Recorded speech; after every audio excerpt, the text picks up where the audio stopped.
का मतलब होता है कि कोई भी इंसान अपनी प्रॉपर्टी को भगवान के खुदा के नाम में कर देता है। अब सरकार उसमें कुछ चेंजेस करनी जा रही है।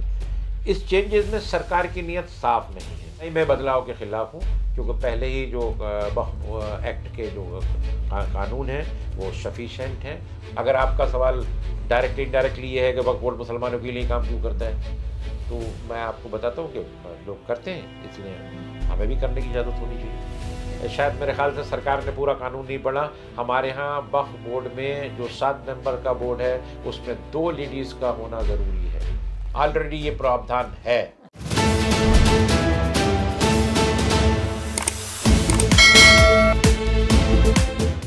सियासी गलियारे में बीते एक हफ्ते से इस बात की सुगबुगाहट तेज हो गई थी कि सरकार वक्फ बोर्ड को लेकर कुछ बड़ा करने वाली है। कहा जा रहा था कि मोदी सरकार वक्फ बोर्ड के बिल लाने की तैयारी कर रही है, जिसे 40 संशोधनों के साथ पटल पर रखा जाएगा। तमाम अटकलें, अनुमानों और बयानों के बीच आखिरकार मोदी सरकार ने लोकसभा में वक्फ अमेंडमेंट बिल 2024 पेश कर दिया।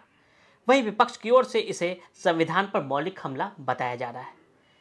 हम में से ज़्यादातर लोगों ने वक्फ के बारे में सुना तो जरूर है, लेकिन जानते नहीं है कि वक्फ होता क्या है, वक्फ बोर्ड एक्ट में बदलाव पर बवाल क्यों मचा है। तमाम मुद्दों पर हमारे साथ बात करने के लिए दिल्ली वक्फ बोर्ड के पूर्व सदस्य और दिल्ली बार काउंसिल के को चेयरमैन और एडवोकेट हिमाल अख्तर साहब मौजूद हैं।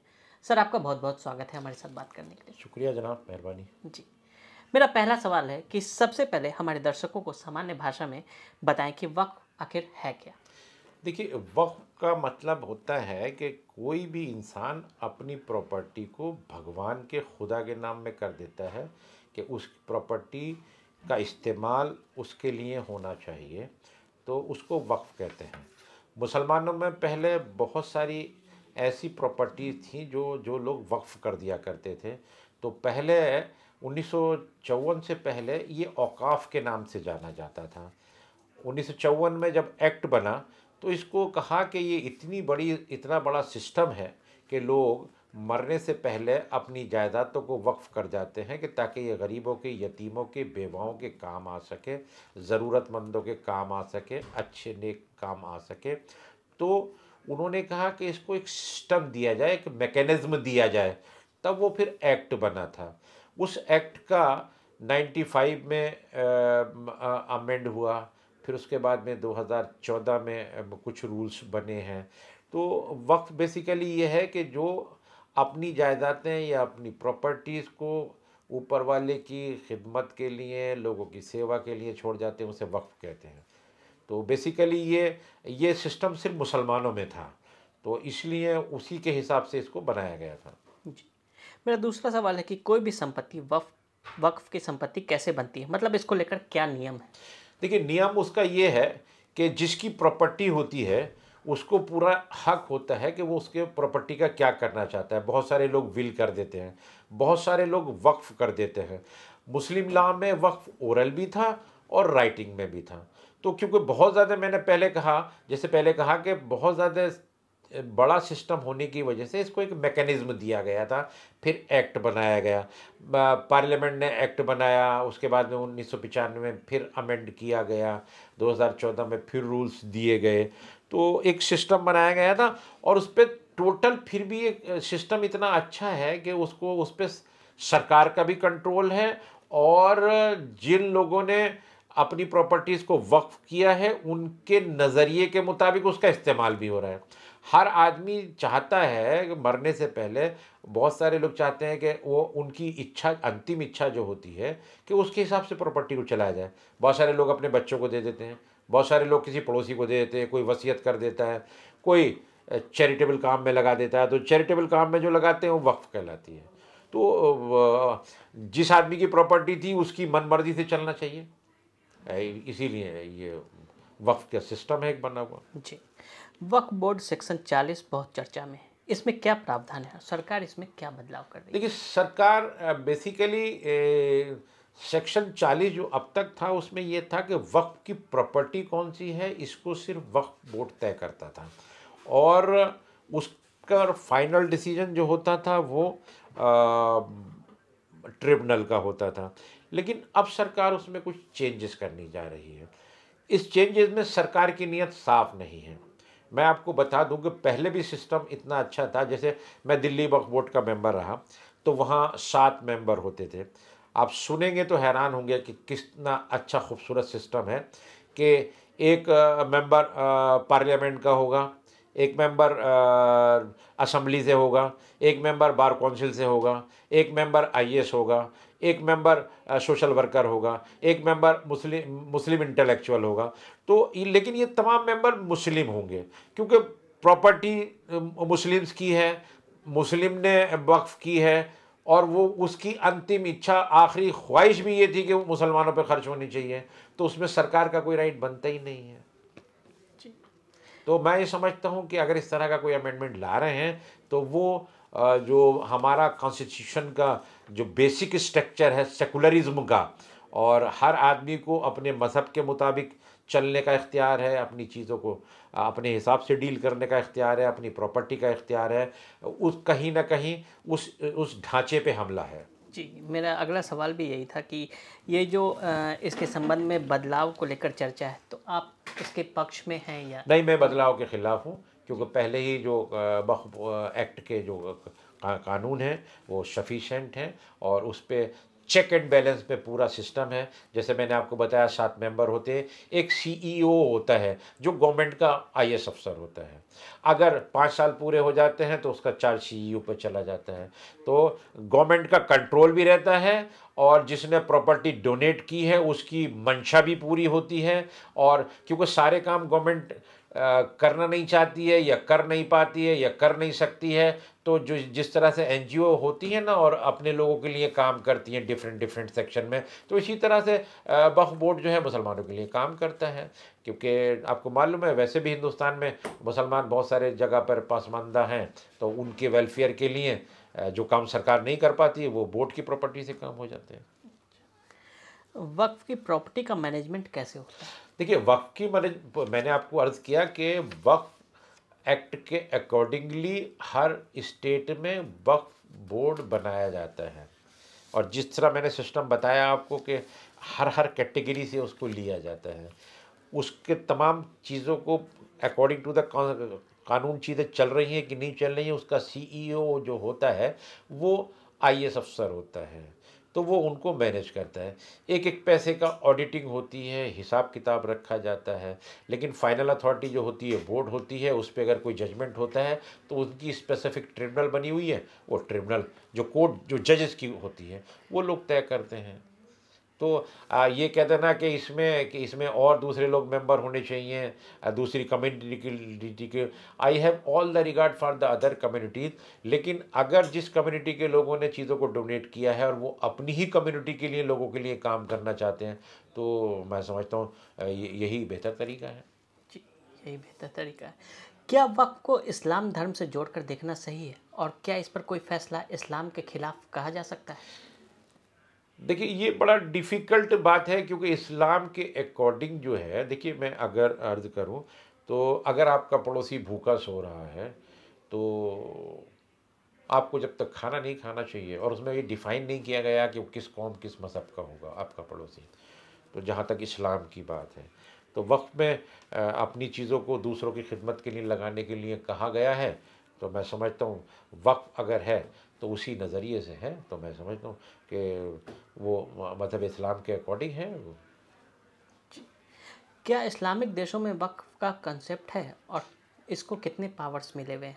जैसे देखिए, मैं हिंदुस्तानी हूँ, और मैं आई बिलीव इन मैं हिंदुस्तान के कानून में मेरा मेरा यकीन है, ना मेरी मालूमात है उस सिलसिले में, और ना मैं उन पे जाना चाहता हूँ। हर एक की प्रायोरिटीज़ अलग होती हैं, हर एक के हालात अलग होते हैं। हमारे यहाँ खुद जोग्राफिकल चेंजेस आने के साथ साथ सारी चीज़ें बदल जाती हैं। देखो, हमारे यहाँ की जो आबादी बहुत ज़्यादा होने की वजह से, तो बहुत सारी चीज़ें एनजीओ करती हैं अपनी पर्टिकुलर, बहुत सारे लोग पर्टिकुलर कम्युनिटी के लिए करते हैं, कुछ कास्ट के लिए करते हैं, कुछ एरिया के लिए करते हैं। तो अल्टीमेटली इस चीज़ से हम परहेज़ नहीं कर सकते कि भाई, अगर आपका सवाल डायरेक्टली इनडायरेक्टली ये है कि वक्फ बोर्ड मुसलमानों के लिए काम क्यों करता है, तो मैं आपको बताता हूँ कि लोग करते हैं, इसलिए हमें भी करने की इजाज़त होनी चाहिए। इसको लेकर कहा जा रहा है कि मुस्लिम महिला गैर मुस्लिमों के प्रतिनिधित्व का प्रस्ताव पास किया गया है। बोर्ड में कम से कम 2 महिलाएं होनी चाहिए। इसे आप कैसे देखते हैं? शायद मेरे ख्याल से सरकार ने पूरा कानून नहीं पढ़ा। हमारे यहाँ वक्फ बोर्ड में जो 7 मेंबर का बोर्ड है उसमें 2 लेडीज़ का होना ज़रूरी है। ऑलरेडी ये प्रावधान है। अच्छा, ये बड़ी बात आप कह रहे हैं कि ऑलरेडी ये ऑलरेडी प्रावधान है। मेरे साथ वक्फ बोर्ड में नईम फातिमा और रज़िया सुल्ताना 2 मेंबर रही हैं। एक्ट के अकॉर्डिंग 2 लेडीज का होना ज़रूरी है। सेक्शन 14 के तहत जो कंपोजिशन बनता है वो उसमें 2 लेडीज़ का होना ज़रूरी है। तो हम तो हर जगह रिप्रेजेंटेशन दे के चल रहे हैं, ये लेडीज़ के नाम पे कुछ और करना चाहते हैं। कहा जा रहा है कि 2013 में कांग्रेस ने वक्फ बोर्ड को असीमित ताकत दे दी, मोदी सरकार इसे सीमित कर रही है। ऐसा नहीं है, ऐसा नहीं है। क्योंकि एक्ट तो 1954 में बना था, 95 में भी अमेंड हुआ है, 2014 में कुछ रूल्स बनाए थे। ऐसा नहीं है कि असीमित पावर दे दी है। आपकी प्रॉपर्टी आप अपनी ज़िंदगी में अपने अकॉर्डिंग मेंटेन करते हैं। अनफॉर्चुनेट डेथ के बाद में उसकी अंतिम इच्छा देखी जाती है। डोनर की अगर अंतिम इच्छा ये है कि ये गरीबों के लिए, यतीमों के लिए काम होना चाहिए, गवर्नमेंट का सिर्फ इतना अंकुश होना चाहिए कि उसकी इच्छा के मुताबिक काम हो, उसकी ख्वाहिश के मुताबिक काम होना चाहिए, उस पर नज़र रहनी चाहिए। तो मैं समझता हूँ वो ऑलरेडी है। ऐसा कभी नहीं है कि असीमित पावर दे दी गई, ऐसा कभी नहीं हुआ। कोई असीमित पावर नहीं देता, रादर उन्होंने सिस्टम को एक प्रॉपर मैनेजमेंट दिया था। वक्फ बोर्ड की संपत्ति को लेकर लगातार कई तरह की खबरें भी सामने आती रहती हैं। जैसे सितंबर 2022 का मैं आपको एक उदाहरण देना चाहूँगा कि तमिलनाडु के तिरुचि जिले में एक गांव की 369 एकड़ ज़मीन पर वक्फ बोर्ड की तरफ से अपना दावा ठोक दिया गया। वहीं ताजमहल के इस्तेमाल को लेकर भी सुन्नी वक्फ बोर्ड ने सुप्रीम कोर्ट में कहा था कि यह वक्फ की संपत्ति है। देखिए, आप जब 1954 का एक्ट पढ़ेंगे तो उन्होंने ये कहा है कि कब्रिस्तान है, मस्जिद है, मदरसे हैं, ये बिना कहे ऑटोमेटिकली वक्फ में आते हैं। किसी चीज़ को, जो चीज़ अनडिक्लेयर्ड है उसको उन्होंने एक सिस्टम दिया, एक एक्ट बनाया, कानून के तहत रखा। उन्होंने कह दिया कि अब मस्जिद है, किसी ने बना ली, अब ऑटोमेटिकली उसका जो वो कहलाती है, वक्फ कहलाती है। तो उन्होंने एक सिस्टम दिया था, है सिस्टम है। इन संशोधनों से मुस्लिम धर्मस्थलों के स्टेटस पर क्या कोई असर पड़ेगा? देखिए, मैंने पूरे अमेंडमेंट नहीं देखे हैं और मैं समझता हूँ कि फ़र्क पड़ेगा। क्योंकि आज धर्मस्थल की जहाँ तक बात है, जैसे आपने बात कही मस्जिद है, तो अगर कॉन्स्टिट्यूशन किसी को अपने अकॉर्डिंग धर्म के हिसाब से चलने की इजाज़त देता है तो आप उसको इंटरफियर नहीं कर सकते। अब अल्टीमेटली जो कॉन्स्टिट्यूशन का बेसिक ढांचा है, आप अमेंडमेंट भी ढांचे के खिलाफ नहीं कर सकते। ये लीगल बात मैं आपको बता रहा हूं, लेकिन है, ठीक है।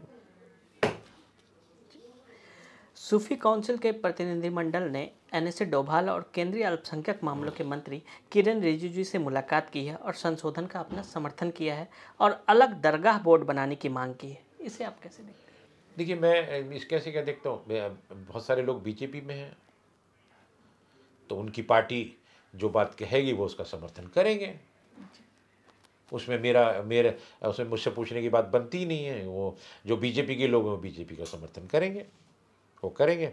मैं किसी पार्टी का मैं नहीं हूँ, मैं एक वकील हूँ, मैं बार काउंसिल से हूँ, मैं बोर्ड का मेंबर रहा हूँ, तो मैं वो बात कहूँगा जो सच्चाई होगी। इस बिल को लेकर और आपके कुछ सुझाव होंगे जो आप हमारे माध्यम से सरकार को देना चाहेंगे? देखिए, मैं सिर्फ एक ही सुझाव दूंगा और वो सुझाव ये है कि जिस आदमी की प्रॉपर्टी थी उसकी आखिरी ख्वाहिश के मुताबिक उस प्रॉपर्टी का यूज़ होना चाहिए। ये प्रावधान, इसकी रोशनी में जो प्रावधान करना है वो करें। इस चीज़ को जो चोट पहुंचाता है उसको नहीं करना चाहिए। मेरा यही सुझाव है। तो हमारे साथ बात करने के लिए आपका बहुत बहुत धन्यवाद सर। शुक्रिया, मुझे भी बहुत अच्छा लगा।